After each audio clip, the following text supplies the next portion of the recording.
اللہ اللہ اللہ اللہ اللہ اللہ۔ السلام علیکم طلباء کو آج کے اس لیکچر میں خوش آمدید کہتا ہوں۔ آج کا میرا موضوع مسلمان سائنسدانوں کے حوالے سے ہے اور میں آج آپ کو تفصیل سے انشاءاللہ ابن الہیثم کے بارے میں آگاہ کروں گا۔ یہ شہرۂ آفاق مسلمان سائنسدان جس کا پورا نام ابو علی حسن بن حسین ابن الہیثم تھا، مغرب میں یعنی اہل مغرب میں یہ سائنسدان الہیثم اور مشرق میں ابن الہیثم کے نام سے مشہور ہے، اور فاطمی عہد خلافت کے نامور سائنسدانوں میں اس کا شمار ہوتا ہے اور سب سے عظیم سائنسدان سمجھا جاتا ہے، اور ذاتی طور پر میں یہ سمجھتا ہوں کہ وہ بلا شک و شبہ اپنے زمانے میں نیوٹن سے بھی بڑا سائنٹسٹ تھا۔ ابن الہیثم بصرے میں 965 عیسوی میں پیدا ہوا، یعنی تقریباً آج سے 1000 برس پیچھے چلے جائیں۔ انگریزی سال جو آج 2019 ہے 2019، اسی سال سے 965 عیسوی میں پیدا ہوا بصرہ میں۔ بصرہ موجودہ یوں سمجھ لیں کہ عراق، موجودہ جو عراق ہے اس میں آتا ہے، اور اسی شہر میں اس نے تعلیم پائی تھی۔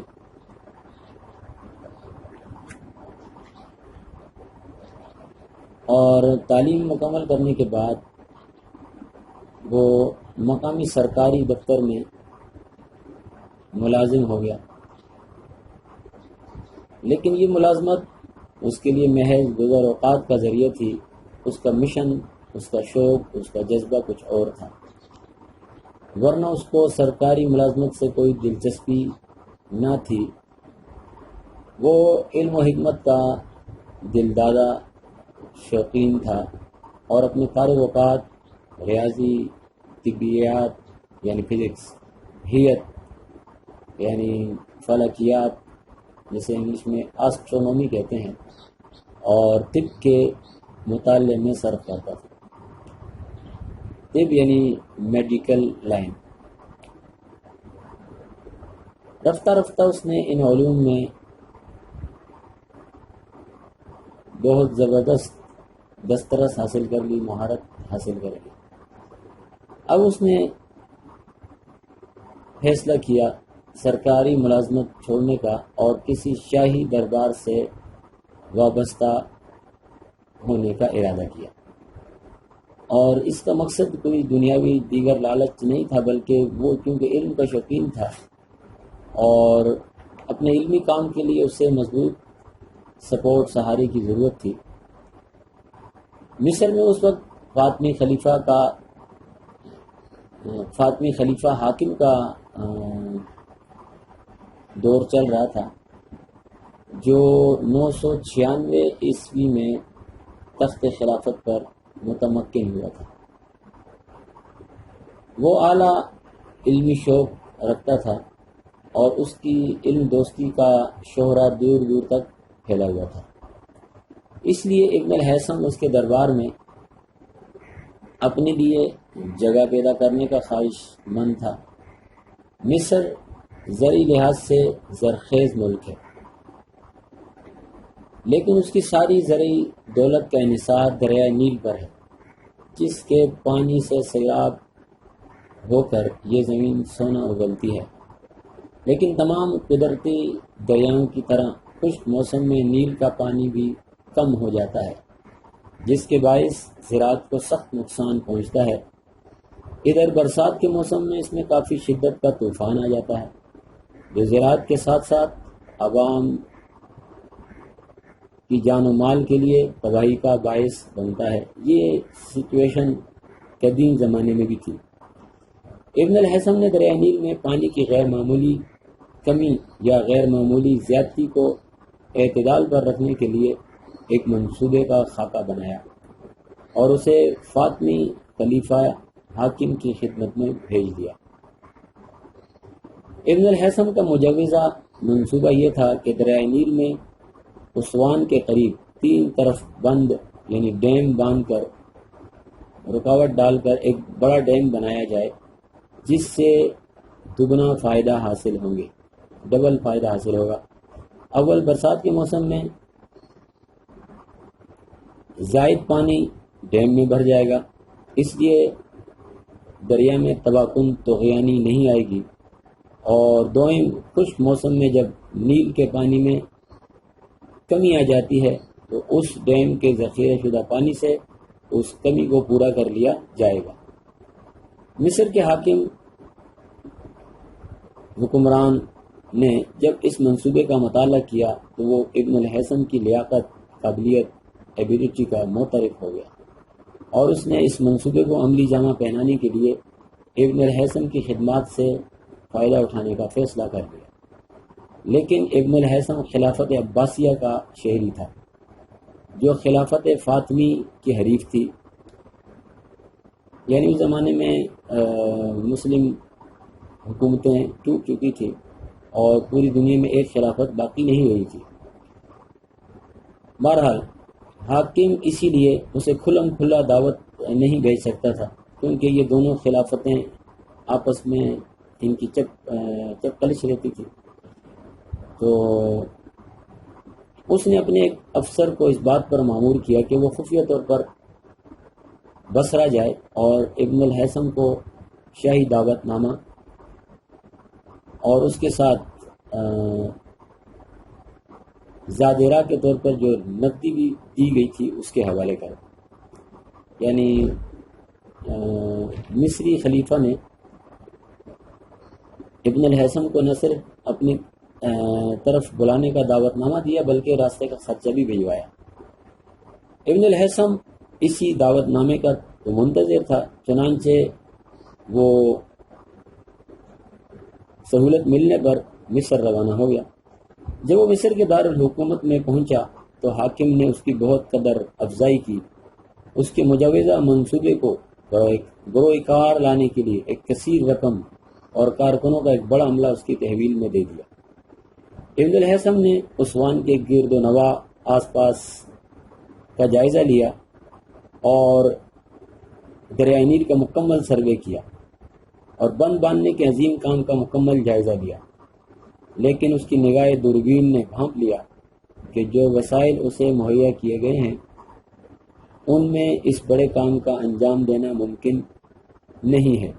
دراصل اس زمانے میں اتنے بڑے کام کو انجام دینے کے لیے زبردست قسم کی مشینری بھی نہیں تھی، اور جب اس نے جائزہ لیا کہ جس قسم کی مشینری اسے چاہیے اور جتنا سرمایہ اسے درکار ہے وہ دونوں ہی اس لحاظ سے نامکمل ہیں، تو اب اس کے سامنے 2 صورتیں تھیں کہ ایک تو اس پرشکوہ کام کا آغاز کر دیتا اور برسہ برس چیف انجینئر کے عہدے پر فائز رہتا۔ اس طرز عمل سے روپیہ تو کثیر مقدار میں ضائع ہو جاتا، کیونکہ اس منصوبے کو آخرکار ناکام ہونا تھا اس کے خیال میں، لیکن ایک طویل عرصے تک اس کے اقتدار کی گدی محفوظ ہو جاتی، یعنی خود ابن الحسم عیش کرتا رہتا اور سرکار کے خزانے سے اپنے لیے بھی مال نکالتا رہتا اور خوب کھاتا پیتا رہتا اور چیف انجینئرنگ کے عہدے پر فائز رہتا۔ دوسری صورت یہ تھی کہ وہ صدق کے دل سے اپنی تجویز کی ناکامی کا اعتراف کر کے اس منصوبے سے وہ دستبردار ہو جاتا، لیکن یہ خطرناک صورتحال تھی، کیوں کہ خلیفہ حاکم ایک مطلق العنان شہنشاہ تھا اور غم و غصے میں آ کر وہ انتہائی اقدام بھی اس کے خلاف اٹھا سکتا تھا۔ اس کا ذاتی مفاد یعنی ابن الہیثم کا ذاتی مفاد اس امر میں وابستہ تھا کہ وہ پہلا راستہ اختیار کرے، لیکن اس کے فرض کا تقاضا تھا کہ وہ دوسرے طرز عمل کو اپنائے۔ چنانچہ ایک دیانتدار محب وطن کی طرح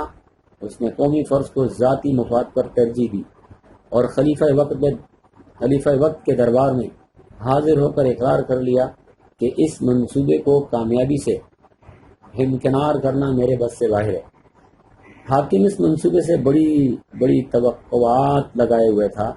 جو ابن الہیثم کے اعتراف شکست سے چکنا چور ہو گئی۔ اگرچہ اس وقت حاکم نے ابن الہیثم پر تو کچھ نہیں کہا، لیکن اس کے چہرے سے صاف ظاہر ہوتا تھا کہ ابن الہیثم کے خلاف اس کے دل میں کانٹا مستقل طور پر بیٹھ گیا ہے۔ حاکم نہایت ذی علم ہونے کے باوجود غسیلا تھا اور بعض اوقات معمولی سی بات پر قتل کا حکم صادر کر دیا کرتا تھا۔ چونکہ ابن الہیثم چند ماہ کی دربار میں حاضری کے دوران بہت سے لوگوں کو حاکم کے غصے کی بھیڑ چڑھتے دیکھ چکا تھا، اس لیے اس نے اپنی عافیت، اپنا بچاؤ اسی میں سمجھا کہ وہ مصنوعی طور پر اپنے اوپر دیوانگی طاری کر لے۔ چنانچہ اس نے اپنے آپ کو پاگل بنا لیا اور اس پر حاکم نے اس کی تمام کتابوں اور آلات وغیرہ کو شاہی توشے خانے میں جمع کر لیا اور اسے سرکاری پاگل خانے میں بھجوا دیا۔ حاکم کی وفات 1021 یعنی 1021 AD عیسوی میں ہوئی۔ وہ آج سے پوری تقریباً 1000 برس یا اس سے 2 سال کم گزر چکے جب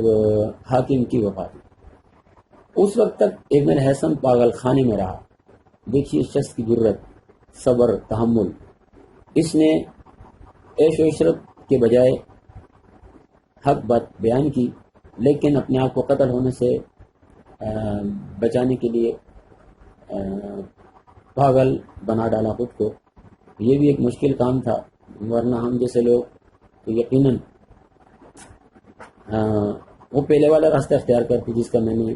پہلے ذکر کیا۔ لیکن حاکم کے مرنے کے بعد اس نے اپنی مصنوعی دیوانگی کا جامع لباس اتار دیا اور ایک عالم و زاہد، ایک بزرگ کی زندگی بسر کرنا شروع کر دیا۔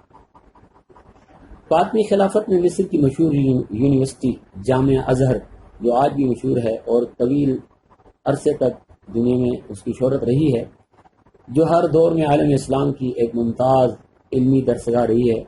یہ قائم ہو چکی تھی۔ اس یونیورسٹی میں ایک کمرہ ابن الہیثم نے اپنی رہائش کے لیے منتخب کیا۔ یہاں کی خاموش فضا میں ان سائنسی تحقیقات کا آغاز کیا جس کی وجہ سے اس کو اسلامی دور کے نامور سائنسدانوں کی صف میں جگہ ملی۔ نہ صرف اسلامی دور بلکہ بعد کے زمانے میں جب اسلامی دور ختم ہوا اور جدید دور کی سائنس شروع ہوئی تو کئی ممالک میں اس کی کتابوں کے جب ترجمے ہوئے تو اس کو ہر ملک کے اندر ایک بڑے سائنسدان کی حیثیت سے جانا گیا۔ ابن الہیثم اپنی درباری زندگی سے دل برداشتہ ہو چکا تھا، اسی لیے اس نے کوئی سرکاری عہدہ قبول نہ کیا۔ بعد میں بھی اسے ایک سرکاری عہدہ دیا گیا، لیکن اس نے اس سے جان چھڑانے کے لیے ایک بار پھر خود کو پاگل بنا ڈالا۔ یعنی اس طرح اس نے خود کو 2 دفعہ مصنوعی پاگل بنایا۔ بہرحال اس نے اس عہدے سے بھی جان چھڑا لی۔ اپنی گزران کے لیے اس نے یہ دستور بنا لیا تھا کہ ریاضی یعنی میتھمیٹکس اور ہیت یعنی فلکیات، اسٹرونومی کی 3 مشہور کتابوں یعنی عقلیدس، متوسطات اور مجستی، اصل میں یہ 3 مختلف فلسفیوں کی کتابیں تھیں اور اپنے زمانے میں مشہور تھی۔ یونان کے فلسفیوں کی یہ کتابیں بہت اہم تھیں اور یہ ان کتابوں کو اپنے ہاتھ سے سال میں ایک بار لکھا کرتا تھا، اور جو کتابیں اس طریقے سے تیار ہوتی تھیں انہیں شائقین علم کے ہاتھوں 50 دینار مصری فی کتاب کے حساب سے بیچ دیا کرتا تھا، یعنی ایک کتاب 50 دینار میں بیچتا تھا وہ، اور اس طرح سے 150 دینار مل جایا کرتے تھے، اور یہ 150 دینار اس کے ایک سال کے اخراجات کے لیے کافی تھی۔ ابن الہیثم بیک وقت کئی علوم کا ماہر تھا، اس نے جس طرح فزکس، طبیات، میتھمیٹکس وغیرہ میں محنت کی تھی، اسی طرح وہ طب کے اصول اور اس کے عمل، اس کے پروسیس سے بھی اچھی طرح واقف تھا، اور اس نے باقاعدہ طور پر اس فن کی تعلیم حاصل کی تھی، لیکن اس نے کبھی طب کو اپنا ذریعہ معاش نہیں بنایا۔ طب سے مراد میڈیکل لائن ہے، اور ذریعہ معاش نہ بنانے کی وجہ یہ تھی کہ وہ سائنسی تحقیقات سے اتنا گہرا شغف اور شوق رکھتا تھا کہ اس کی توجہ کسی اور طرف مڑتی ہی نہیں تھی۔ سن 1021 میں، یعنی یہ جو انگریزی سال ہے، آج 2019 چل رہا ہے، 1021 سے لے کر جب وہ پاگل خانے سے باہر آیا تھا، اپنے انتقال تک اس نے 22 سال کی تمام مدت سائنسی تحقیقات پر صرف کر ڈالی، جس کا نتیجہ سائنس کی اعلیٰ درجے کی تصنیفات کی صورت میں نکلا، اور اس کی سب سے مشہور تصنیف کتاب المناظر ہے، اور یہ ان کا ایک شاہکار ہے، اور یہ طبیات یعنی فزکس کی مشہور شاخ روشنی یا آپٹکس بصریات پر دنیا کی پہلی جامع یعنی ڈیٹیلڈ کے ساتھ کتاب ہے یہ۔ اس کتاب میں ابن ہیثم سب سے پہلے روشنی کی نیچر، ماہیت پر بحث کرتا ہے، اور اسے توانائی کی ایک قسم بتاتا ہے، اور یہ بھی بتاتا ہے کہ یہ حرارتی توانائی یعنی ہیٹ انرجی کے مشابہ ہے۔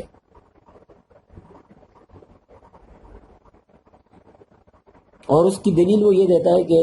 سورج کی کرنوں میں روشنی اور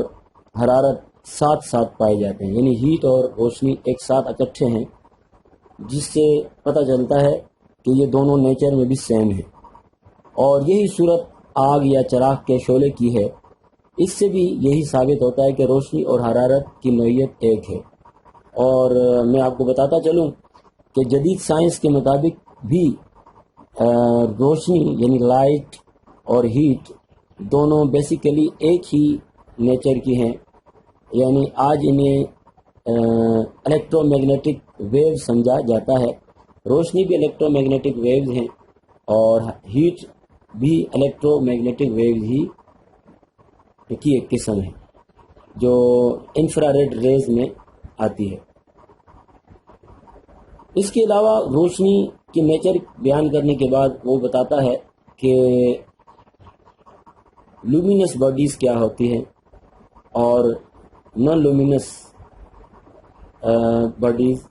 کیا ہیں، یعنی وہ نور افشاں جسم اور بے نور جسم کی بھی فرق کو بھی واضح کرتا ہے۔ نور افشاں جسم یعنی لومینس باڈی، اس کے نظر میں وہ جسم ہے جو خود روشنی دیتا ہے، اور اس کی مثال میں وہ سورج اور ستاروں اور چراغ کا نام لیتا ہے، اور ہم جانتے ہیں کہ یہ ریئلی آج کل ہم سمجھتے ہیں اس بات کو کہ ان کی اپنی روشنی ہوتی ہے۔ اور دوسری وہ اشیاء بتاتا ہے جن کی اپنی روشنی نہیں ہوتی، اور وہ اس وقت روشن ہوتی ہے جب ان پر کوئی کسی روشن جسم سے آنے والی روشنی ٹکراتی ہے۔ اس کے علاوہ جن اشیاء پر روشنی پڑتی ہے وہ اس کی بھی 3 قسمیں بیان کرتا ہے۔ نمبر 1 شفاف یعنی ٹرانسپیرنٹ، نمبر 2 نیم شفاف یعنی ٹرانسلوسنٹ، اور نمبر 3 غیر شفاف یعنی اوپیک۔ ان میں سے شفاف وہ شے بتاتا ہے جس میں سے روشنی آسانی کے ساتھ گزر جاتی ہے اور اس میں سے دوسری طرف کے اجسام باڈیز صاف کلیئر نظر آتے ہیں۔ شفاف اشیاء کی وہ 3 مثالیں دیتا ہے، ایک تو ہوا، دوسرا پانی اور تیسرا شیشہ یعنی گلاس۔ نیم شفاف اس کے نزدیک وہ شے ہے، نیم شفاف ٹرانسلوسنٹ، جس میں روشنی گزر جائے کچھ اور کچھ روشنی رک جائے۔ اس کی مثال وہ باریک کپڑے کی بتاتا ہے جس کے دھاگوں سے روشنی رک جاتی ہے مگر دھاگوں کے درمیانی سوراخوں سے روشنی گزر جاتی ہے۔ آج کل ہم نیم شفاف شے کی مثال عموماً رگڑے ہوئے شیشے کی دیتے ہیں، یعنی اگر شیشے پر خراشیں بہت ساری ڈال دی جائیں تو وہ بھی نیم شفاف ٹرانسلوسنٹ بن جاتا ہے،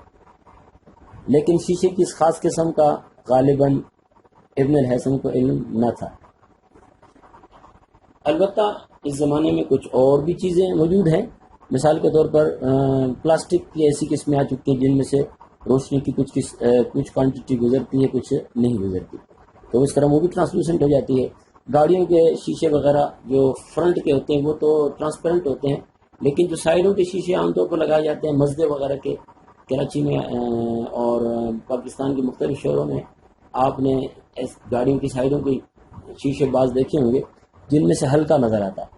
تو یہ بھی ٹرانسلوسنٹ ہوتے ہیں یعنی نیم شفاف ہوتے ہیں، لیکن یہ جدید دور کی ایجاد ہے۔ غیر شفاف شے کی وہ تعریف یوں کرتا ہے کہ جس شے میں روشنی بالکل نہ گزرے، یعنی ایسی چیز جس میں سے روشنی بالکل نہ گزرے اور دوسری طرف کا کوئی جسم اس میں سے دکھائی نہ دے، وہ غیر شفاف یعنی اوپیک ہے۔ آپ اندازہ لگائیں یہ سب کچھ علم وہ دنیا کو دیتا رہا اپنے زمانے میں، آج سے تقریباً 1000 برس پیچھے وہ یہ جدید معلومات دنیا کو دے رہا ہے، اور آنے والے لوگوں نے اس کی انہی معلومات سے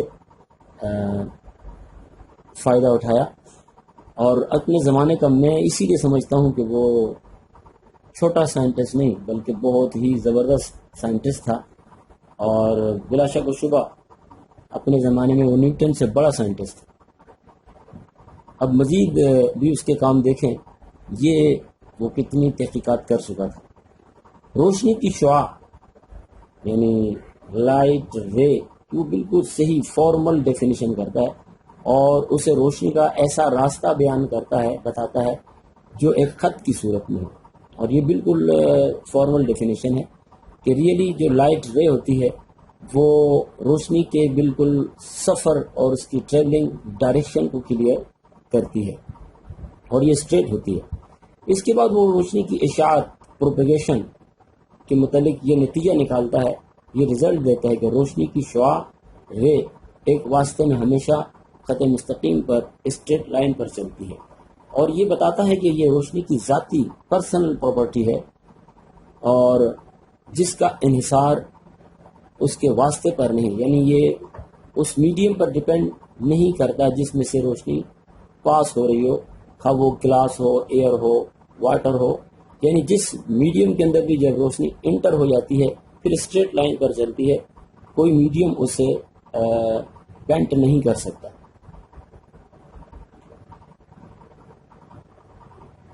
ابن الحسن وہ پہلا شخص ہے جس نے دنیا کو پہلی دفعہ کیمرہ بنا کر دیا۔ اس نے سوئی چھید کیمرہ ایجاد کیا تھا، یعنی پن ہول کیمرہ جسے ہم کہتے ہیں، اور اس نے اسے سقبالہ لکھا ہے، یعنی اس نے جو نام اسے دیا تھا سقبالہ نام دیا تھا۔ عربی میں لفظ ثقب جو جس سے سقبالہ اس نے بنایا، اس باریک سوراخ کو کہتے ہیں جسے ایک سوئی سے بنایا جا سکتا ہے۔ اس طرح اس نے اسے سوئی چھید کیمرہ یعنی اپنی زبان میں سقبالہ کہا، یعنی پن ہول کیمرہ۔ وہ صاف طور پر بیان کرتا ہے کہ اگر کسی منور جسم سے، منور لومینس باڈی سے آنے والی شعاؤں کو ایک باریک چھید یعنی ثقب میں سے گزرنے دیے جائے، سوراخ میں سے گزرنے دیے جائے، تو اس کی دوسری طرف رکھے ہوئے پردے پر اس منور جسم کا ایک الٹا عکس امیج نمایاں ہو جاتا ہے۔ اس کے بعد وہ اس تجربے کی تفصیل دیتا ہے جس میں اس نے اس طریقے سے فی الواقع ایک شمع کا الٹا عکس پردے پر لیا تھا۔ روشنی میں مختلف چیزیں آنکھ کو کیوں نظر آتی ہیں، اس کے متعلق یونانی فلسفی یہ سمجھتے تھے کہ جب کسی اندھیرے کمرے میں چراغ روشن کیا جاتا ہے اور اس کی روشنی دیکھنے والے کی آنکھ پر پڑتی ہے تو آنکھ میں سے نظر کی کرنیں نکلتی ہیں۔ یہ کرنیں جس شے پر پڑتی ہیں وہ شے آنکھ کو نظر آ جاتی ہے۔ یہ نظریہ صدیوں تک علمی دنیا کے مسلمات میں تسلیم شدہ نظریات میں شامل رہا، یعنی مانوی تھیوری میں سمجھا جاتا تھا۔ گویا یعنی آنکھ سے روشنی نکلنا اور پھر وہ کسی چیز پر پڑنا اور چیز کا نظر آنا، یہ ایک پرانا تصور تھا۔ لیکن یونانی دور کے بعد اسلامی عہد کے اکثر دانشور بھی اس کی صحت پر یقین رکھتے تھے۔ آج بھی لوگ یہ جملہ ادا کرتے ہیں کہ آنکھ میں روشنی نہ ہو تو تب بھی نظر نہیں آتا، تو آنکھ میں کوئی روشنی نہیں ہوتی۔ لیکن ابن حسم نے اس نظریے کو سب سے پہلے ٹھکرا دیا اور غلط ٹھہرایا، اور اس کے بجائے ایک اور نظریہ پیش کیا جو موجودہ زمانے کے نظریے کے عین مطابق ہے، اور آج جدید سائنٹسٹ، ماڈرن سائنٹسٹ اسے تسلیم کرتے ہیں، اور آپ بھی تجربہ کر کے اسے بالکل چیک کر سکتے ہیں کہ ابن الحسن کی تھیوری ہی درست ہے۔ ابن الحسن بتاتا ہے کہ روشنی کی موجودگی میں آنکھ سے کسی قسم کی کرنیں، لائٹ ریز باہر نہیں نکلتی، اور نہ ایسی کرنوں کا کوئی وجود ہے، بلکہ حقیقت یہ ہے کہ جب روشنی کسی جسم پر پڑتی ہے تو روشنی کی کچھ شعاعیں اس جسم کی مختلف سطحوں سے پلٹ کر، یعنی ریفلیکٹ ہو کر، ٹکرا کر فضا میں پھیل جاتی ہیں، بکھر جاتی ہیں، ڈسپرس ہو جاتی ہیں، اور ان میں سے کچھ ریز دیکھنے والی کی آنکھ میں داخل ہو جاتی ہیں، اور انہی ریز کی وجہ سے آنکھ کو وہ چیز نظر آنے لگتی ہے۔ اور یہ بالکل درست تشریح انہوں نے کی اور بالکل درست ریزن دیا اور صحیح نظریہ دنیا کے سامنے ہے آج سے 1000 برس پہلے۔ اس کے علاوہ روشنی کے دو قانون، انعکاس کے دو قانون، یعنی 2 لاز آف ریفلیکشن، جو موجودہ زمانے کی ہر سائنس کی کتاب میں درج ہوتے ہیں، ان کو دریافت کرنے والا اور تجربے کے ذریعے ان کا ثبوت فراہم کرنے والا شخص بھی ابن الحسن ہی ہے۔ وہ ان قوانین کو دریافت کرنے کا سہرا بھی ابن الحسن کے سر سجتا ہے۔ ان میں سے پہلا قانون یہ ہے کہ شعاع واقع یعنی رے آف انسیڈنس اور شعاع منعکس رے آف ریفلیکشن اور نقطۂ وقوع پوائنٹ آف انسیڈنس پر نارمل عمود، یہ تینوں ایک ہی سرفیس، ایک ہی پلین میں، ایک ہی سطح پر پائے جاتے ہیں۔ دوسرا قانون لا آف ریفلیکشن یہ ہے کہ زاویہ وقوع اینگل آف انسیڈنس اور زاویہ انعکاس یعنی اینگل آف ریفلیکشن آپس میں برابر ایکول ہوتے ہیں۔ ابن الحسن نے ان قوانین کو ایک قدرتی طریقے پر ثابت کیا۔ دیکھیں اس کی رسائی، اس کے ایکسپریمنٹ۔ اس نے کمرے کی بند کھڑکی میں جس پر دھوپ پڑ رہی تھی ایک روزن، ایک شگاف نکالا، ایک اسپلٹ پیدا کیا جس پر سے سورج کی شعاعیں ایک دھار کی صورت میں اندر آنے لگی۔ کبھی آپ لوگوں نے بھی اس کا منظر دیکھا ہوگا، اگر دروازے میں کوئی چھوٹا سا سوراخ ہو اور کمرے میں اندھیرا ہو تو ایک روشنی کی دھار سی اندر داخل ہوتی ہوئی محسوس ہوتی ہے، اگر باہر سے سورج کی کرنیں اس دروازے پر پڑ رہی ہوں یا کھڑکی پر پڑ رہی ہوں۔ اس نے کیا کیا، کمرے کے تمام دروازوں، کھڑکیوں اور روشن دانوں کو بند کر کے مصنوعی اندھیرا پیدا کر لیا، جس کی وجہ سے مذکورہ روشنی کی دھار زیادہ نمایاں دکھائی دینے لگی، اور فرش پر جہاں وہ پڑ رہی تھی روشنی کا نشان نظر آ رہا تھا، اس جگہ فرش پر اس نے ایک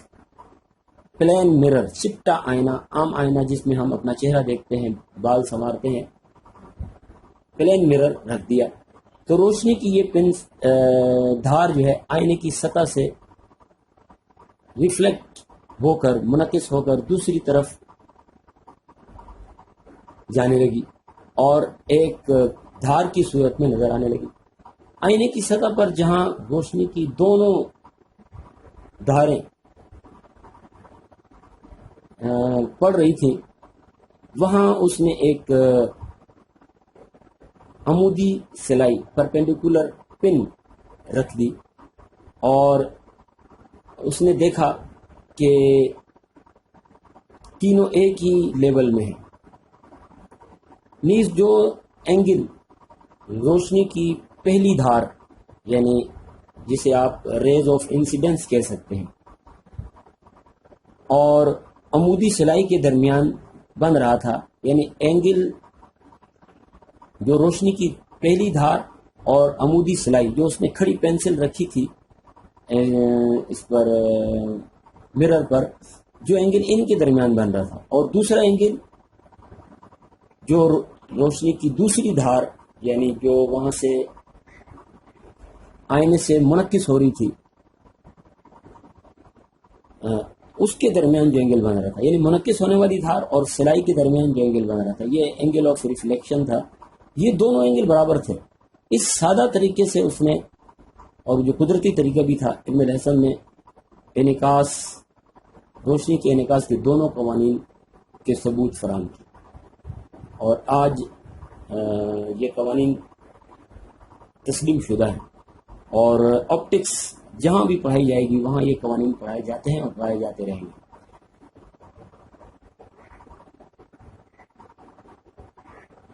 میٹرک کی جو فزکس ہے اس میں بھی یہ قوانین چیپٹر 13 میں پڑھائے جاتے ہیں، اور باقاعدہ جو ہمارے ایکسپیریمنٹس ہیں ان میں بھی یہ پریکٹیکل نمبر ایکسپیریمنٹ نمبر 11 میں یہ قوانین سمجھائے جاتے ہیں، پریکٹیکل کر کے اس کا ثبوت دیا جاتا ہے۔ اس کے علاوہ ابن الحسن روشنی کے انعطاف ریفریکشن سے بھی اچھی طرح واقف تھا، چنانچہ وہ بیان کرتا ہے کہ جب روشنی کی شعاع ایک واسطے، ایک میڈیم مثلا ہوا میں سے کسی دوسرے واسطے، کسی دوسرے میڈیم مثلا پانی میں داخل ہوتی ہے تو وہ اپنے پہلے راستے سے ایک طرف کو پھر جاتی ہے، مڑ جاتی ہے، اور یہ حقیقت ہے۔ انعطاف روشنی کے اس سلسلے میں یعنی انعطاف روشنی کے جو انعطاف کا نظام ہے اس میں وہ زاویہ وقوع اور زاویہ انعطاف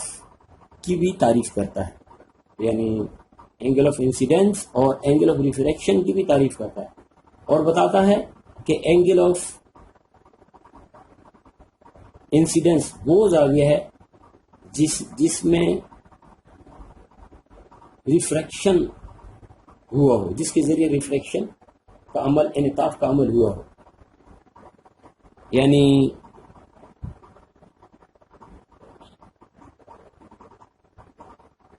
شعاع واقع یعنی وہ روشنی کی کرنیں جو کسی میڈیم کی سرفیس پہ آ کے ٹکرا رہی ہیں اور وہاں سے وہ دوسرے میڈیم میں انٹر ہو رہی ہیں، یہ ریز اس سرفیس پر جو پرپینڈیکولر لائن ہے اس کے ساتھ جو اینگل بناتی ہیں، اس اینگل کو وہ اینگل آف انسیڈنس بتاتا ہے، بالکل درست بتا رہا، اور دونوں شعاعوں اور عمودی خط کے متعلق وہ لکھتا ہے، یعنی کون سی دونوں شعاعیں، وہ ریز جو ایک میڈیم سے دوسرے میڈیم میں انٹر ہوتی ہے، اور دوسری وہ ریز جو انٹر ہونے کے بعد اپنی ڈائریکشن کو چینج کر دیتی، اور تیسری چیز پرپینڈیکولر لائن، اس پوائنٹ پر جہاں پر آ کر رے ٹکراتی ہے۔ ان تینوں کے متعلق بتاتا ہے کہ یہ تینوں بھی ایک ہی سرفیس میں پائے جاتے ہیں، اور یہ فرسٹ لا کہلاتا ہے، اور یہ اس نے بالکل درست بیان کیا۔ سیکنڈ لا میں اس نے جو معلومات دی وہ بھی اپنی جگہ بالکل درست بتائی، البتہ سیکنڈ لا کو بعد میں تبدیل کر دیا گیا۔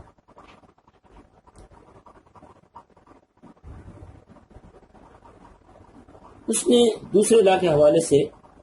یہ بات بتائی مزید کہ ہوا کے اندر زاویہ وقوع پانی کے اندر زاویہ انعطاف سے ہمیشہ بڑا ہوتا ہے، یہ بات بھی بالکل درست بتائی اس نے. یعنی وہ اینگل آف انسیڈنس جو بنتا ہے جب ریز لائٹ ریز جب ہوا سے پانی میں داخل ہو رہی ہوں تو اس وقت جو اینگل آف انسیڈنس بنتا ہے زاویہ وقوع بنتا ہے وہ اینگل آف ریفریکشن جو پانی کے اندر بنے گا اس سے باہر والا جو اینگل ہے وہ ہمیشہ بڑا ہوتا ہے اور ایسا ہی ہوتا ہے. دوسری بات اس نے یہ بات بتائی کہ جب زاویہ وقوع بہت بڑا نہ ہو اینگل آف انسیڈنس بہت بڑا نہ ہو مثلا 5-10 ڈگری یا 15 ڈگری کے درمیان ہو تو زاویہ وقوع اور زاویہ انعطاف اینگل آف انسیڈنس اور اینگل آف ریفریکشن کی آپس کی ریشو برابر رہتی اور اس کی قیمت اس نے 1/1/3 ایک صحیح 1/3 کے لگ بھگ بتائی. اور یہی آپ کو بتاتا چلوں کہ مستقل قیمت یہ جو مستقل قیمت ہے یعنی ratio between angle of incidence اور اینگل آف ریفریکشن یہ بعد میں بدل کر ریفریکٹیو انڈیکس کہلائی. آج ہم اسے ریفریکٹیو انڈیکس کہتے ہیں. میں آگے بتاؤں گا آپ کو کہ بعد میں کیا تبدیلی آئی اس میں. تو اس نے یہ بات بتائی کہ اگر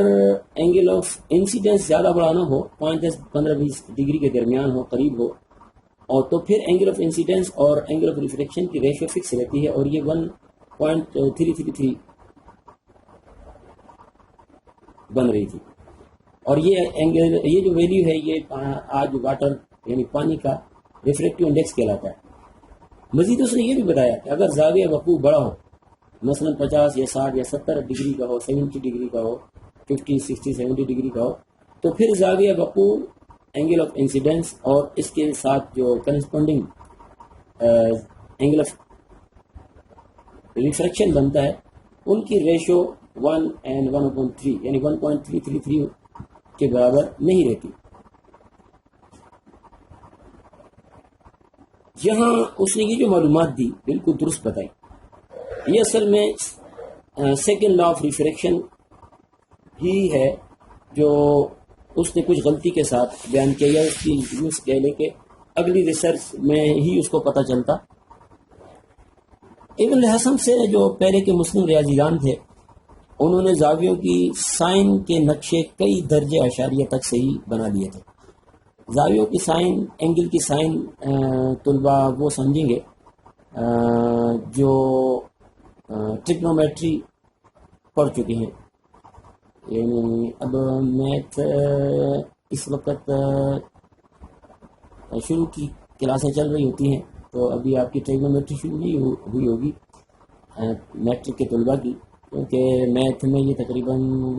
13-14 چیپٹر میں یہ شروع ہوتی ہے. تو بہرحال جن طلباء نے ٹریگنومیٹری پڑھی ہے وہ سائن کوسائن ٹینجنٹ وغیرہ سے واقف ہے. تو یہ ٹریگنومیٹری اصل میں مسلمانوں ہی کی ایجاد ہے اور مسلمان جو سائنسدان تھے ابن حسن سے پہلے والے میتھمیٹیشنز وہ ان اینگل کی بالکل سائن کی بالکل درست ویلیو کئی درجے تک نکال چکے تھے. اگر ابن الحسن زاویہ وقوع اور زاویہ انعطاف اینگل آف انسیڈنس اور اینگل آف ریفریکشن کی ریشو لینے کے بجائے ان کی سائن کی ریشو معلوم کرتا تو ثابت ہو جاتا اسے پتہ چل جاتا کہ زاویہ وقوع اینگل آف انسیڈنس بڑا ہو یا چھوٹا ہر حالت میں اس کی سائن اور اس کے مقابل کے اس کے اپوزٹلی یا کرسپونڈنگلی جو اینگل آف انسیڈنس بنتا ہے اس کی آپس کی ریشو فکس ہی رہتی ہے اور وہ 1/1/3 ہی کے ایکول رہتی ہے. ایسی صورت میں انعطاف نور روشنی کی ریفریکشن کا دوسرا قانون کی مکمل ڈسکوری کا صحرا بھی ابن حسن کے سر ہی ہوتا. لیکن زاویوں کی سائن کی ریشو لینے کا خیال اسے نہیں ہے. یہ نہیں کہ اسے یہ میتھ آتی نہیں تھی وہ میتھ کا بھی ماہر تھا لیکن سائن کی ریشو لینے کا خیال اسے نہیں آیا. یہ میں نے ایک کتاب کے مطابق آپ کو بات بتائی لیکن میں نے ایک اور کتاب میں یہ بات بھی پڑھی ہے کہ بعد میں ابن الحسم نے ہی دوسرے قانون کو مکمل ڈسکور کر لیا تھا اور اس نے سائن کی ریشوز خود نکال لی تھی. اس لحاظ سے دوسرا قانون بھی مکمل طور پر اسی کی ڈسکوری بنتا ہے. لیکن بہرحال مختلف کتابوں میں مختلف سچویشن سامنے آ رہی ہیں. یعنی یہ بھی پتہ چلتا ہے کہ وہ ریشوز سائن اس نے استعمال ہی نہیں کیا، اور لیکن یہ بھی بات سامنے آتی ہے کہ اس نے اینگلز کی ریشوز کو استعمال کر کے دوسرا قانون ڈسکور کر لیا تھا مکمل طور پر. البتہ زیادہ تر اب یہی سمجھا جاتا ہے کہ موجودہ شکل میں جو سیکنڈ لا آف ریفریکشن آج بیان کیا جاتا ہے اسے ہالینڈ کے ایک سائنسدان اسنیل نے 17ویں صدی میں ڈسکور کیا تھا، یعنی آج سے تقریباً 300 برس پیچھے. لیکن اگر دیکھا جائے تو اسنیل بھی اس قانون تک اس وقت تک نہیں پہنچ سکتا تھا اگر وہ ساری باتیں جو ابن الحسم نے، جو میں نے بھی آپ کو بتائی، ڈسکور کی تھی، وہ اس کو نہ میسر ہوتی. تو جدید سائنس کے حوالے سے ابن الحسم بلا شک و شبہ ایک عجیب و غریب اور زبردست سائنٹسٹ تھا. اس نے اتنی زیادہ معلومات مہیا کی کہ میرے خیال میں بعد کے سائنسدان، کسی اکیلے سائنسدان نے اتنی معلومات دنیا کو نہیں دی. ابھی میں نے اس کی جو معلومات آپ کو اتنی بتائی ہیں، یہ ساری نہیں بتا دی میں نے، ساری کا تو خیر یہ اشیر بھی نہیں ہے، اور ساری معلومات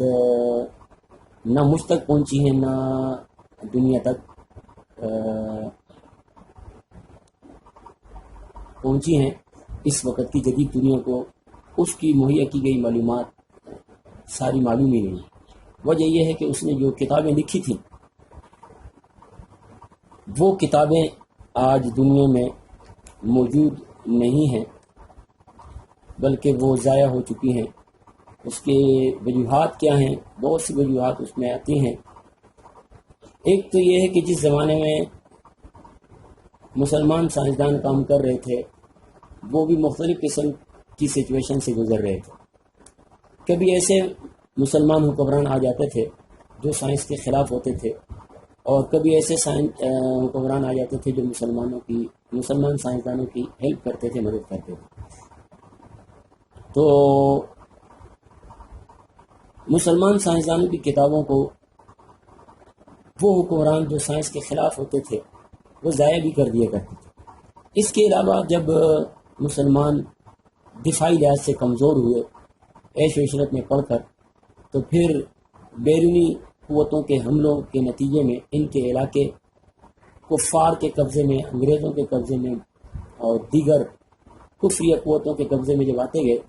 تو یہ لوگ کیا کرتے تھے کہ مسلمانوں کی لائبریریوں سے کتابیں اٹھا کر لے جاتے تھے اپنے ملکوں میں، کیونکہ وہ جانتے تھے کہ یہی وہ علم ہے جو مسلمانوں کی ترقی کا ضامن ہے. لہٰذا انہیں علم سے دور کر دیا جائے، اور یہ کتابیں اپنے ملکوں میں لے جا کر وہ ان کو پڑھتے تھے اور اپنی سائنسی ترقی کو بڑھاتے تھے. اور جہاں وہ ان لائبریریوں کو اٹھا کر اپنے ملکوں میں منتقل نہیں کر سکتے تھے تو یہ ظالم انگریز اور عیسائی قوتیں ان لائبریریوں کو آگ لگا دیا کرتی تھی، اور اسی وجہ سے مسلمانوں کا یہ علمی خزانہ تباہ ہو گیا اور دنیا کی نظروں سے اوجھل ہو گیا. آج بھی مسلمان سائنسدانوں کی کتابیں ان غیر مسلموں کی لائبریریز میں موجود ہیں. تو آپ اگر جا سکتے ہیں، آپ میں سے کوئی برطانیہ اور وہاں کی جو نیشنل لائبریری ہے وہاں جائیں اور وہاں جا کر قدیم زمانے کی کتابوں کا جائزہ لیں تو آپ کو مسلمان سائنسدانوں کی کتابیں وہاں آج بھی مل جائیں گی. ابن الحسم نے غالباً 200 سے زائد کتابیں لکھی تھی. لیکن اس کی جو کتابیں ہمیں معلوم ہوئی ہیں وہ بہت کم ہیں، اور یہ جو کتاب المناظر، اس کی کتاب بہت عظیم اور مشہور کتاب ہے، یہ بھی جو ہے کیسے بچی ہے کہ اس کا ترجمہ لاطینی زبان میں، لیٹن لینگویج میں کیا گیا تھا، اور اسی ترجمے کی وجہ سے اس کتاب کی تفصیلات آج ہمارے پاس موجود ہیں، ورنہ شاید اس کی جو اصل کتاب جو عربی میں انہوں نے لکھی تھی اس کا میرے خیال میں ابھی بھی اتا پتہ نہیں ہے۔ اور مڈل ایج عزم و بستی میں اس کی کتابوں کا لاطینی، لیٹن اور عبرانی اور دیگر کئی زبانوں میں ترجمہ کیا گیا تھا، اور اپنی کتابوں میں اس نے بالکل درست طریقے سے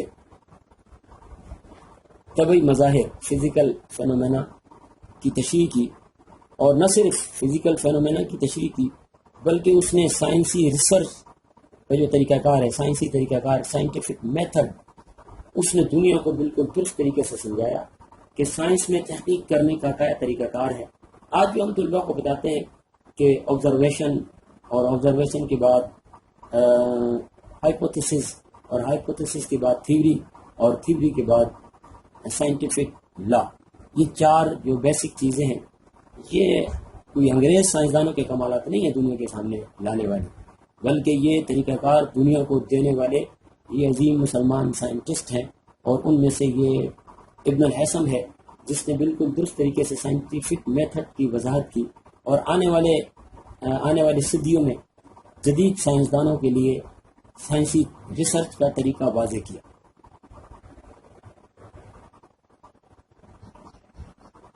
اپنی کتاب المناظر جو میں نے ابھی اس کا ذکر چل رہا تھا، اس میں اتنا ہی نہیں بتایا، اور بھی بہت سی معلومات مہیا کی۔ ایک شاندار کارنامہ جو اس کا سامنے آتا ہے وہ سفیریکل مرر ہے، چنانچہ وہ بیان کرتا ہے، بتاتا ہے کہ جب روشنی کی پیریلل ریز، متوازی شعاعیں ایک مقعر آئینے پر پڑتی ہیں، کنکیو مرر پر پڑتی ہیں، مقعر، اس کو بعض لوگ مقر، کوئی لوگ نکر پڑھتے ہیں، یہ لیکن یہ درست لفظ مقعر ہے۔ بہرحال اس نے یہ بات بتائی کہ جب روشنی کی پیریلل لائٹ ریز ایک مقعر آئینے پر کنکیو مرر پر پڑتی ہے تو وہ ریفلیکٹ ہو کر، منعکس ہو کر ایک خاص نقطے سے گزرتی ہیں جسے اس نے ماسکے کا نام دیا۔ آج بھی ہم اردو میں اسے ماسکہ خاص کا نام دیتے ہیں۔ ایک پوائنٹ سے گزرتی ہیں، انگلش میں ہم اسے پرنسپل فوکس یا فوکل پوائنٹ کہتے ہیں۔ مقعر آئینے میں نقطہ ماسکہ یعنی پرنسپل فوکس سے دور اگر روشن جسم رکھا جائے تو اس کا ایک الٹا عکس مقعر آئینے کے سامنے بنتا ہے، یعنی اگر کوئی جسم پرنسپل فوکس سے دور رکھا جائے تو اس کی ایک الٹی امیج مرر کے سامنے بنتی ہے جسے باقاعدہ پردے پر دیکھا جا سکتا ہے، اسکرین پر دیکھا جا سکتا ہے۔ یہ ساری معلومات اس نے آج سے 1000 برس سے زیادہ پہلے دی دنیا میں۔ ابن الہیثم نے باقاعدہ شعاعوں کی خطوط، لائٹ ریز کی جو لائنیں ہیں وہ کھینچ کر مرر کے سامنے امیج بننے کی بالکل درست وضاحت کی۔ آج ہم جو جس طریقے سے میٹرک میں اور فرسٹ ایئر میں طلباء کو مرر سے لائٹ ریز کھینچ کر بتاتے ہیں اور امیج کی بالکل درست معلومات ان ریز کے ذریعے سے سمجھاتے ہیں، یہ باقاعدہ اس نے ابن الہیثم نے اپنی کتاب میں کئی جگہ اس کی باقاعدہ ڈائیگرام بنا کر سمجھایا۔ وہ یہ جدید طریقہ جو آج تک جاری ہے، یہ اس نے آج سے کئی 100 سال پہلے دنیا کو دیا۔ اس کے علاوہ اس نے نہ صرف کنکیو مرر کے بارے میں بتایا بلکہ آئینے کی سفیریکل مرر کی دوسری قسموں کا بھی ذکر کیا. نہ صرف مررز کے بارے میں بتایا بلکہ اس نے لینس کے بارے میں بھی وضاحت کی اور شعاعوں کے انعکاس اور لومینس جسم کا جو امیج بنتی ہے اس کو تفصیل سے بیان کیا. لینس بھی میں سمجھتا ہوں کہ در حقیقت اس ہی کی ایجاد ہے. یعنی جو آج ہم لینس دنیا بھر میں استعمال کر رہے ہیں یہ لینس بھی اصل میں ابن الحسن کی ایجاد ہے. اور لینس کو لینس آج ہم جو کہتے پھر رہے ہیں اس کے پیچھے جو لفظ استعمال ہو رہا ہے عربی کا یہ لفظ بھی اسی ہی کی ایجاد ہے.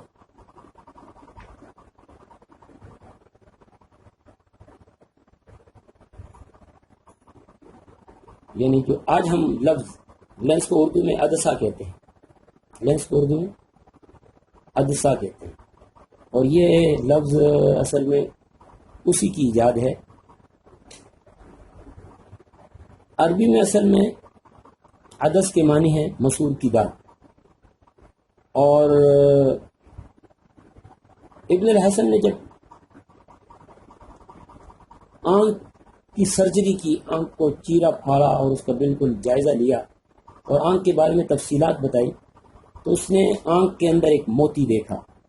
اور اس کی شکل اس نے دیکھی کہ بالکل مسور کی دال جیسی ہے. چنانچہ اس نے لفظ عدس یعنی مسور کی دال سے نام رکھا عدسہ اور آج اردو میں ہم عدسہ ہی کہتے ہیں. اور مڈل ایج میں جب اس کی کتاب المناظر کا ترجمہ لیٹن زبان میں ہوا، لاطینی زبان میں ہوا، تو چونکہ لیٹن لینگویج میں مسور کی دال کو لینٹل یا لینزا کہتے ہیں، تو جس طرح مسور کے عربی مترادف لفظ ابن الحسن نے عدسہ نکالا تو اسی طرح کتاب المناظر کے جو مترجمین تھے، ترجمہ کرنے والے تھے، انہوں نے لینٹل لفظ سے لینس کی اصطلاح بنا دی. یعنی انہوں نے بھی گویا مسور کی دال ہی کی شکل کی بنیاد پر لینس کا نام رکھا اور آج ہم دنیا بھر میں اس لفظ کو استعمال کرتے ہیں. اور مسلمان یہ بھی نہیں جانتے کہ لینس لفظ اصل میں عربی زبان ہی کا چربہ ہے. یعنی عربی زبان کا لاطینی چربہ بنایا انہوں نے. گویا مسلمان سائنسدان دنیا پر چھائے ہوئے تھے اور جب مسلمان سوئے تو ان کی پھینٹی لگتی رہی اور یہ پھینٹی لگے گی اور لگتی رہے گی جب تک سوئے رہیں گے، پھینٹی لگتی رہے گی. اور ہم میں سے اس زمانے میں ایک عجیب و غریب کیفیت پیدا ہو گئی ہے کہ دو گروپ بن گئے ہیں. ایک وہ علماء جو صرف اور صرف مذہب کی طرف بھاگتے ہیں اور مذہبی علم حاصل کرتے ہیں، اور دوسری طرف وہ لوگ جو صرف اور صرف سائنس کا علم حاصل کرتے ہیں. اس طرح دو عجیب و غریب گروپ بن گئے ہیں اور دونوں ایک دوسرے کے مخالف چلتے ہیں. ایک طرف مذہبی علماء مذہب کو تو مکمل اختیار کرتے ہیں اور دوسری طرف سائنسسٹ جو ہے سائنس کا علم حاصل کرتے ہیں، مذہب سے دور ہو جاتے ہیں. تو ضرورت اس زمانے میں بھی اس بات کی ہے کہ مسلمان نہ صرف مذہب کے علم کو مکمل طور پر حاصل کریں بلکہ سائنس کے علم کی طرف بھی بھرپور توجہ دیں اور دین کی رسی کو بھی نہ چھوڑیں. سائنس کا علم حاصل کرنے کا یہ مطلب نہیں ہوتا کہ ہم اپنے مذہب کو چھوڑ دیں اور آپ صلی اللہ علیہ وسلم کی سنتوں کے مطابق زندگی نہ گزاریں. میں اپنی اس ویڈیو میں آپ کو ان سائنسدانوں کی اپنی تصاویر بھی بتاؤں گا. ان کی تصاویر کو دیکھ کر آپ کبھی بھی یہ اندازہ نہیں لگا سکتے کہ یہ کوئی سائنٹسٹ ہے، بلکہ نظر آتے ہیں کہ بہت بڑے مولوی ہیں. تو حقیقت بھی یہ تھی کہ یہ ایک طرف نہ صرف دین کا علم رکھتے تھے بلکہ دوسری طرف یہ سائنس کے علم کے بھی زبردست ماہر تھے. ابن الحسن اپنی اسی کتاب میں آنکھ کے بارے میں ایک ایسی زبردست تفصیل بتاتا ہے کہ جو آج تک درست سمجھی جاتی ہے. اس کا میں ایک اقتباس اس کی کتاب کا ترجمہ کرتا ہوں، آپ کے سامنے لکھتا ہوں، بتاتا ہوں. وہ بتاتا ہے کہ آنکھ چہرے پر بصارت کا آلہ ہے، یعنی انسٹرومنٹ ہے جو جس کے ذریعے انسان دیکھتا ہے. الفاظ کو اندازہ ہے جس کی مدد سے خارجی چیزیں، باہر کی چیزیں انسان کو نظر آتی ہیں. آنکھ کا بیرونی طبق ایک دبیز موٹے پردے کی صورت میں ہے جسے سلبیہ کہتے ہیں، یعنی سفید چشم، آنکھ کا سفید حصہ۔ اس پردے کا سامنے کا حصہ شفاف ٹرانسپیرنٹ ہے، جسے کرنیا کہتے ہیں، اور بتاتا چلوں کہ انگلش میں اسے کورنیا کا نام دیا گیا ہے، اور یہ سیم وہی لفظ ہے جو اس نے کرنیا کا لفظ استعمال کیا تھا۔ سلبیہ کے اندر ایک جھلی چڑی ہوتی ہے جو مشیمیا کہلاتی ہے۔ اس کے سامنے کے حصے کو، جو کہ حسب ضرورت پھیلتا ہے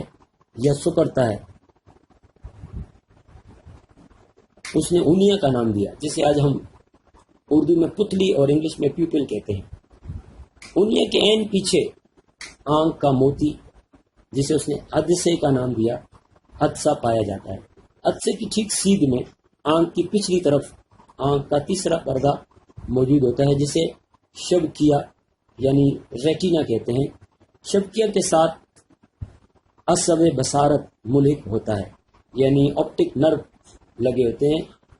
یہ ساری معلومات وہ اس زمانے میں دے رہا ہے، اور آج ہم جب آنکھ کا ڈیٹیل بتاتے ہیں، طلباء کو پڑھاتے ہیں، یہ ساری باتیں انہیں ہم پڑھا رہے ہوتے ہیں، اور طلباء شاید سمجھتے ہیں کہ یہ سارا کچھ انگریزوں کا کام ہے، جبکہ یہ اس نے آج سے 1000 برس پہلے دنیا کو یہ معلومات دی۔ مزید وہ بتاتا ہے کہ کورنیا اور لینس عدسے کے درمیان ایک رطوبت بری ہوتی ہے، جسے اس نے رطوبت زجاجیہ کا نام دیا۔ یہ ساری معلومات اس نے دی، اور ابن الحسن نے آنکھ کی جو تشریح دی ہے موجودہ زمانے کی تحقیقات ریسرچ کے بالکل مطابق اور صحیح اور مکمل ہے۔ آپ اندازہ لگائیں کہ یہ شخص کتنا زیادہ دنیا کو جدید معلومات دیتا رہا، اور اس کی معلومات اس کے بعد بھی دنیا اس سے فائدہ اٹھاتی رہی اور اٹھا رہی ہے۔ نہ صرف اس نے آپٹکس کے بارے میں یہ معلومات دنیا کو دی، بلکہ اس نے اس کے علاوہ اپنی کتاب، ایک اور کتاب جو اس کی بڑی زبردست کتاب ہے، میزان الحکمہ، اس کتاب میں وہ دنیا کو بتاتا ہے کہ کرۂ ہوائی ایٹماسفیئر کی ڈینسٹی کیسی ہے۔ وہ نہ صرف ڈینسٹی بتاتا ہے ایٹماسفیئر کی، بلکہ یہ بھی بتاتا ہے کہ ڈینسٹی اور ہائٹ میں کیا تعلق ہے، یعنی وہ اس پر بھی اس نے ریسرچ کی کہ ہوا کی ڈینسٹی اوپر جانے سے کم ہوتی چلی جاتی ہے، اور جدید سائنس اس کو تسلیم کرتی ہے۔ اور نہ صرف اس نے کرۂ ہوائی یعنی ایٹماسفیئر کی ڈینسٹی کے بارے میں وضاحت کی، بلکہ وہ یہ بھی بتاتا ہے کہ کرۂ ہوائی کی ڈینسٹی میں تبدیلی کی وجہ سے جو روشنی کے اندر ریفریکشن ہوتا ہے وہ اس کو بھی ایکسپلین کرتا ہے، اور یہ بھی بتاتا ہے کہ شفق کی سرخی اس وقت پیدا یا ختم ہوتی ہے جب سورج افق سے 90 ڈگری نیچے ہوتا ہے، یعنی ہاریزونٹل سے جب سورج 19 ڈگری نیچے اترتا ہے تو اس وقت آسمان پر ایک شفق کی سرخی ظاہر ہوتی ہے، یا اس وقت یہ ختم ہوتی ہے۔ یعنی آسمان پر جو کبھی کبھی سرخی سی چھا جاتی ہے، اس نے اس بات کو بھی واضح کیا کہ یہ کیسے پیدا ہوتی ہے۔ ان بنیادوں پر وہ کرۂ ہوائی کی بلندی کی پیمائش کرتا ہے، یعنی ایٹماسفیرک جو ہمارا سفیر ہے زمین کی چاروں طرف جو ہوا کی ایک تہ غلاف پائی جاتی ہے، وہ اس کی ہائٹ بیان کرتا ہے۔ وہ میزان الحکمت میں اجسام کے درمیان کشش پر بھی بحث کرتا ہے، یعنی گریویٹیشنل فورس پر بھی بحث کرتا ہے، اور اس کی اس بحث سے یہ بھی محسوس ہوتا ہے کہ وہ ثقلی اسرا گریویٹیشنل ایکسلریشن کی عددی قیمت میگنیٹیوڈ سے بھی واقف تھا۔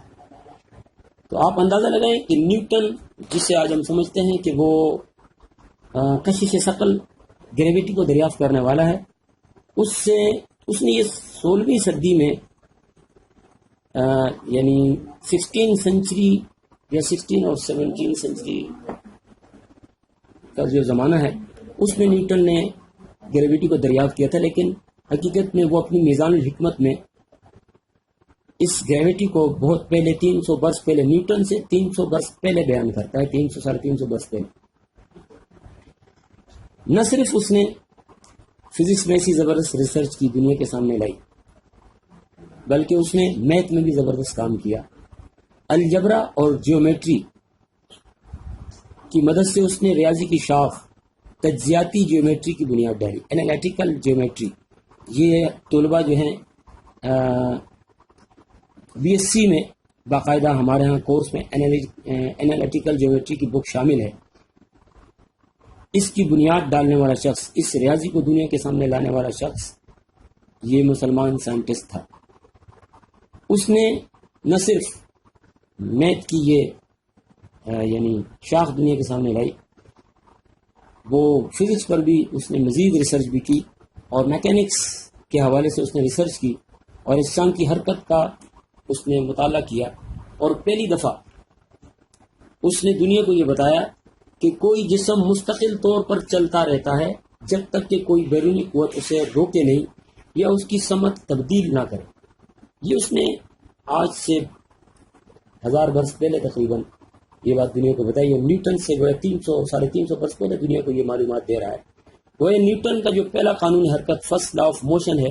اس نے نیوٹن سے بہت پہلے بیان کر دیا تھا۔ اس نے 200 سے زائد کتابیں لکھی، لیکن اس کی یہ کتابیں بہت کم محفوظ رہیں، اور یہ عظیم سائنسدان دنیا کو یہ تفصیلی علم اور زبردست علم دے کر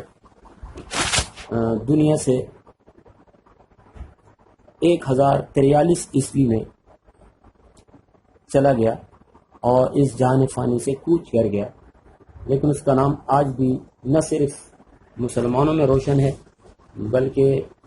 غیر مسلم آج بھی اس عظیم سائنسدان کی عظیم کام کو تسلیم کرتے ہیں۔ یقیناً آپ لوگ اچھی طرح لیکچر سن رہے ہوں گے اور سنا ہوگا آپ لوگوں نے، اور آپ کو اندازہ ہوا ہوگا کہ یہ ابن الہیثم اپنے زمانے کا یقیناً نیوٹن سے بڑا سائنٹسٹ تھا۔ میں انشاءاللہ آپ کو ایسے ہی